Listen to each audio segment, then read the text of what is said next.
முருகா, வெற்றிவேல் முருகா, வேலுண்டு வினையில்லை, மயிலுண்டு பயமில்லை. என் அன்பு தங்கமே, வாழ்வில் உனக்கு என்ன இல்லை? எல்லாமே இருக்கின்றதே. சந்தோஷம் என்று நினைத்துக்கொள். எல்லாம் சந்தோஷமான சூழலால் உன்னை வந்து சேரும்படியாக உன் அப்பா நான் செய்கின்றேன். நிம்மதியாக இருக்க வேண்டும் என்று நீ நினைத்தால் எதையும் எந்த சூழ்நிலையும் உன்னை விடவும், நீ உயிராய் தவம் இருக்கும் உன் அப்பாவை விடவும் பெரியது எதுவும் இல்லை என்பதை உன் மனதில் நன்றாக பதித்து வைத்துக்கொள். உனக்கு பரீட்சை வைக்கின்றேன். எதற்காக இந்த பரீட்சை? உன்னை ஒரு இடத்திலிருந்து மற்றொரு இடத்திற்கு உன்னை உயர்த்தி செல்வதற்காகத்தான் பரீட்சை வைக்கப்படுகின்றது. ஆனால் அதை கண்டு நீ பயப்படக்கூடாது தங்கமே. உன்னில் உன் அப்பா நான் இருக்கின்றேன் என்பதை நீ திடமாக நம்பு. நிச்சயம் உன்னை உயர்த்தி நான் வாழ வைப்பேன். உன் உள் மனதில் வைத்து நீ கதறுகின்ற விஷயம் எனக்கு தெரியாது என்று எப்படி நினைத்தாய்? நிச்சயம் அதிலிருந்து உனக்கு நான் விடுதலை அளிப்பேன். எல்லோரும் வாழ்க்கையில் முன்னேற்றத்தை எளிதாக பெறவில்லை. அதற்கு நிறைய விஷயங்களில் நீ முயற்சிக்க வேண்டும், உழைக்க வேண்டும். உனது வாழ்க்கை சொர்க்கமாக மாற நேரமும் காலமும் வெகு தூரத்தில் இல்லை தங்கமே. பொறுமையாக காத்து கொண்டிரும்.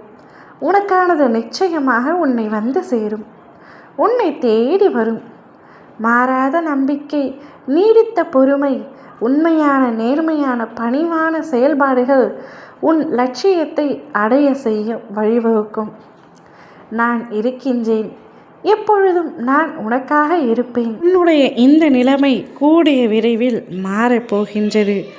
யாருக்கும் கிடைக்காத ராஜயோகம் உனக்கு கிடைக்கும். அச்சமயம் உன்னை வேண்டாம் என்று வெறுத்தவர்கள் அனைவரும் உன்னை தேடி வருவார். நீ உயிராக நேசித்து மதித்த உறவு உன்னை விட்டு சுயநலமாக வேறு ஒருவருக்காக பிரிந்ததை நினைத்து அனுதினமும் வருந்தி கொண்டிருக்கின்றாய் அல்லவா? நீ எந்த முன்னேற்ற பாதையில் சென்றாலும் அந்த நினைவு உன்னை காயப்படுத்தி கொண்டே இருக்கின்றதல்லவா? கவலைப்படாதே.